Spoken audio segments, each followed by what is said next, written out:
He had his gun, so he just swung it open. I start to notice that, the atmosphere feels a little bit weird. First thing he seen was this 6.5 foot tall, broad shoulder, dark hair. That freaked him out. We hadn't talked to her about like life and death and what any of that means. She's 3 years old, So we turned around. Suddenly there's a whole tree falling across the road. And she was describing to us that, there was a deceased person that she could see visually. You're listening to Cryptid Clues, where we tackle the ever-expanding history and mystery of monsters and supernatural madness every Monday. You can find us at CryptidClues.ca for more information, or even check out exclusive content and support us at patreon.com/CryptidClues.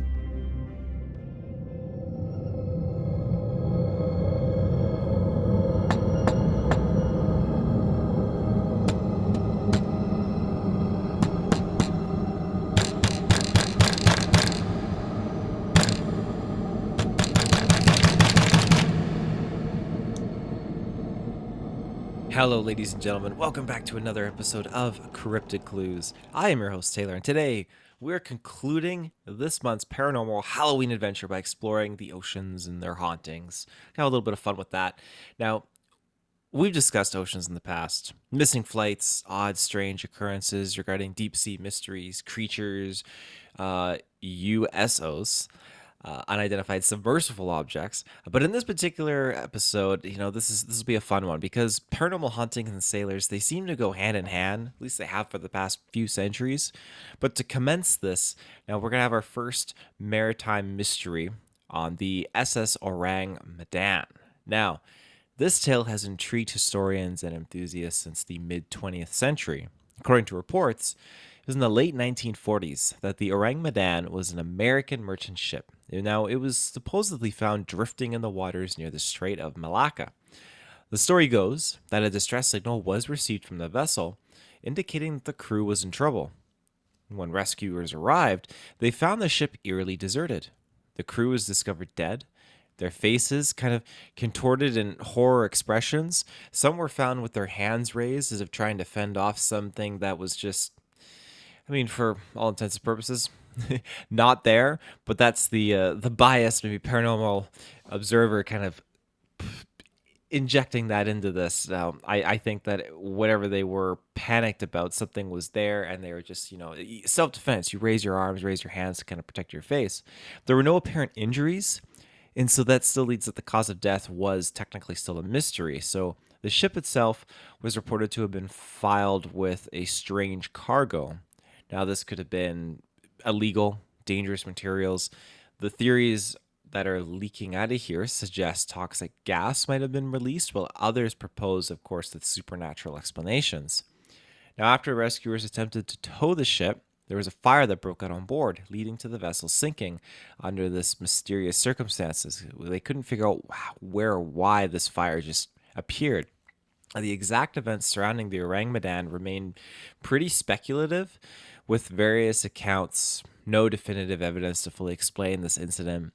It's one that's just managed to kind of persevere in this mysterious position throughout the past few decades. Now, I think that there's a lot of interesting things here because usually when I think ghost ship, I think, okay, you're dealing with a setting that people can kind of they can jump aboard this boat. Maybe they see things. It's a little weird, or they're boating by. They see things on the water. But in this case, it's just the ship was deserted. Crew members were dead. They landed on it. They checked it out, and they couldn't figure out what the heck happened. And then all of a sudden, the ship sinks. It's a very dark story, but I digress. Moving on to our next few. Now, when we were mentioning the earthquake that hit Japan in our last episode, it just made me think that the Coast Guard has had a lot of its own fair share of different experiences and reports. So I'm kind of bullet pointing these, but I thought let's look into oceans, Japanese paranormal situations. Now, first we have the story of the ghost ship in the Kuroshia Current. Sailors and Coast Guard members have basically come forward reporting seeing an unmarked vessel appear on particularly the foggier nights. Now, once it's approached, the ship is often emptied. Shadowy figures are sometimes seen on the deck of the boat, and rescuers usually hear these unsettling voices, and there's a profound sense of unease that is kind of attached to this too. And this is before the ship will just up and vanish. Now, next, we have the Yuri. This is basically restless spirits that are said to manifest in the water. And over the years, Coast Guard personnel have encountered fishing boats with no crew. This is where that kind of connects in now. Though those who come close often describe seeing apparitions appear in traditional clothing. They say that they're seemingly trying to communicate, but they keep fading away. The energy in the area is often described as being very heavy, feeling of sorrow and longing. Moving on to the Shishima Strait, there are reports of a woman in white appearing near distressed vessels. Particularly during storms, those who see her describe a profound sadness in her presence, as if she's searching for lost souls. Again, that's just the impending feeling that is associated with her. Now, when approached, she just mysteriously disappears. And this is not the only woman in white. Now, this apparition has appeared across several countries and seen by a multitude of witnesses. There's a lot of different meanings we'll talk about later of seeing the woman in white in different cultures. In Okinawa, Coast Guard members spotted apparitions dressed as fishermen. Now, often when these figures appear, they report hearing miscellaneous faint words. Now, the lore behind these spirits is that they're the souls of those who have perished at sea. However, encounters often leave a feeling of grief on anyone that sees these apparitions. So a lot of just negative feelings when you're seeing these things. Finally, we come to the Izu Islands. Now, the shorelines and waters themselves have been filled with reports of apparitions walking along. Described as being sailors, these sightings appear to be more frequent during storms. The general interpretation is that these apparitions are searching for something. Now, take that with a grain of salt. It's primarily based on the sensations of the witnesses in the area during the time of the sightings. I find it interesting, and bear with me here. Now, we did an episode on energies, electrical storms, that sort of stuff, and how it can kind of tie into this world of the unknown. And so when we see these different reports and how, it's usually a foggier night or it's a stormier night, and that these apparitions appear more frequent during storms, well, maybe it's because they need a little bit of that extra energy kick from what a storm is able to manifest. But that's just me kind of poking away my own personal biased opinion. Our next haunted ship here, and we're moving away from the Japanese hauntings, is the High Aim 6. Now, this ghost ship has a very odd narrative behind it. So while the initial mystery took place back in 2003, 2 decades later, it still remains a complete mystery. So there's a Taiwan fishing vessel that was found adrift in the remote waters near the Marshall Islands. The region itself, very well known for being just the most perilous of conditions. But when rescuers approached the High Aim 6, now they were not too sure what to make of the situation because the ship itself appeared to be in great condition, engines still running, lights on, yet it was completely abandoned. The deck was cluttered with fishing gear, nets, tackles, and equipment. It was all left as if the crew had just disappeared right on the spot. There were no personal items, no signs of struggle, and no distress signals. So authorities immediately initiated a search and rescue operation. They're hoping to locate the missing crew, of course.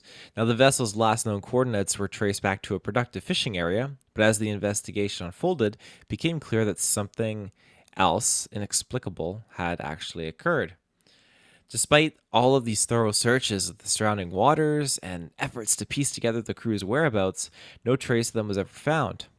In turn, this began to fuel speculation amongst the locals, where some suggested that they may have encountered a dangerous situation, like a sudden storm or mechanical failure, and then that just prompted them to abandon the ship. But others had theorized about a more sinister possibility, piracy, or even a deliberate act of mutiny.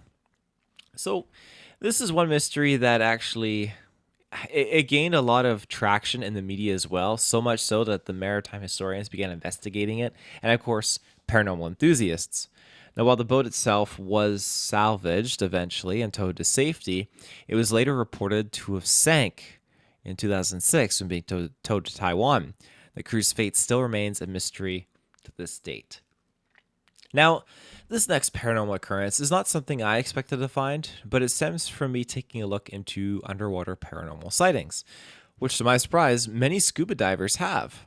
They will see dark objects appear, disappear. Now, of course, I understand, take this with a grain of salt, because the ocean is dark, and when you're below the surface, I reckon your eyes play tricks. But what gives those cases credibility is, interestingly, with this scenario, Australia is where it took place. Now, a former Italian Navy diver was exploring the Bat Reef in tropical North Queensland. Now, Bat Reef is a coral reef off the port of Douglas. Now, Australia is a part of the Great Barrier Reef. And I quote, "As I started my dive, I saw somebody and was surprised because I saw no other boats around. And then I noticed that the person had no oxygen tank or mask. The person swam towards me, and I realized that it was none other than the crocodile hunter himself, Steve Irwin. I freaked out, but he looked calm and at peace. I've seen a lot of underwater, but never a ghost. It was as if he was looking after the spot where he met his end.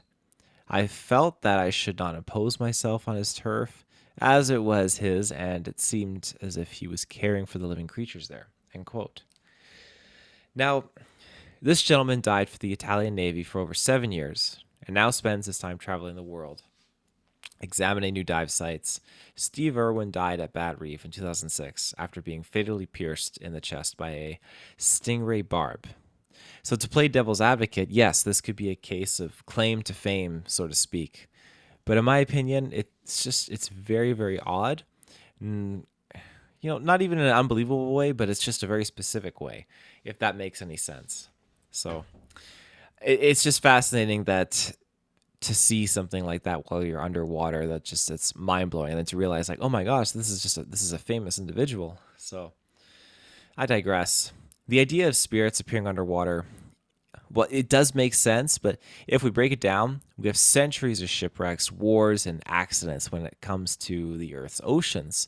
So if negative events and hold apparitions in set places, I think that would apply anywhere on Earth. Now, we mentioned earlier, of course, like if a ship's going down and this ship has negative energies attached to it and it's holding on to these apparitions in that place, is that going to be ghosts underwater for good, or is there going to be ways to detect it when you're up on the surface? That's where it can get a little bit convoluted, and who knows if we'll ever figure that out. Maybe people just stick to hauntings inside houses, but now, regardless of the surroundings, like I said, underwater as opposed to above water, that's just another interesting thought. But moving on, and I quote, "My friend and I are divers, but for work. My friend was employed at a dive center where he would take people out to go wreck diving. One time he was out guiding a few guests for a wreck dive when he saw a woman in white swimming at around 12 meters, in depth wise. So he said that the woman was just floating around without any diving equipment and that she stared at the group. Afterwards, a few of the group members reported to have heard sounds too, although they weren't distinguishable." End quote. So this is us touching back to the woman in white occurrence. It's important to note that, like I said, in many cultures, seeing this apparition can bring different meanings and interpretations. Many legends associated with the woman in white is that of insanity, either killing her own children or an impending death, murder, suicide, with the theme of loss and betrayal. Dare I say, unrequited love. So, with everything going on regarding different setups for the woman in white, it's something that I feel would be a trigger based on a certain scenario. I don't know if she's just appearing and she's just trying to cause a haunt. I think if you have the right ingredients involved in a specific spot or a specific location, then I think that could prompt something like a woman in white. But again, I can't speak from experience, and it's just I'd have to say, I'm trying to be an unbiased perspective. But for many people out there, they have seen a woman in white frequently, but I digress. The ocean is full of mysteries, and just covering these brief few locations, along with some of the Japanese Coast Guard reports. The list goes on and on and on, and I think people often don't pay that much mind to it. We're not talking just oceans here either. We can see that lakes are also coming in as being pretty haunted in some reports too. So the list goes on, like I said, and it's truly fascinating to see that we're dealing with a lot on the water, a lot in the water, and it's not limited only to land and land-based, objects. So, are there demons out there? I couldn't tell you. I don't know if that's something that would really pay mind to being trapped out on the water if you have a little boat and the demon wants to be out there. But who knows? You're out there and you do hear things, you start to see things, because if you're out there for a long period of time, and I'm talking, of course, your ship, something has happened and you're out there and you're stuck and you need, mayday, and you need help. That's when, you get dehydrated over time if no one's coming and it's been weeks and weeks and weeks. And back then, if we're going back a few decades when communication was a lot more difficult and the methods of finding people were a little bit more unrefined, you're going to be in a situation where you're on your little life raft and it's just not ideal. And so those negative situations, like I've mentioned before, all of these negative situations can then manifest and form into very negative apparitions, negative moments. So I think that there is a bit of a connection there between all the land-based paranormal hauntings that go on, and that we can take those and we can apply them to over the seas paranormal activity. So hopefully more people can be aware and can look into it, because there's definitely there's a large gold mine of mysterious paranormal things that are involved with the ocean. But I digress. I've babbled on long enough there. With that, I'm concluding this episode and this month's spooky paranormal examinations. I hope you enjoyed it, and most importantly, I hope you all have a very safe and happy Halloween. Cannot wait to be celebrating it this year. It's going to be great. Oh my goodness. On a Thursday, though, which a Friday, great. A Saturday, perfect. Sunday, not so much. But, Thursday, not bad, because Friday is the next day. So it gives people a chance to maybe take the Friday off from work and have a little bit of a long weekend. So there's that. And I guess if my mind serves me right now, next year we'd probably land on the Friday for Halloween, which would be just perfect. But I digress. Now, if you're looking for more paranormal content, we've got a plethora of episodes available all over our podcast feeds, so you can explore that subject much more further in depth. You can find us on our website, CryptidClues.ca, and should you wish to reach us directly, you can do so via CryptidClues@gmail.com. So until next time, everyone, take care and stay safe.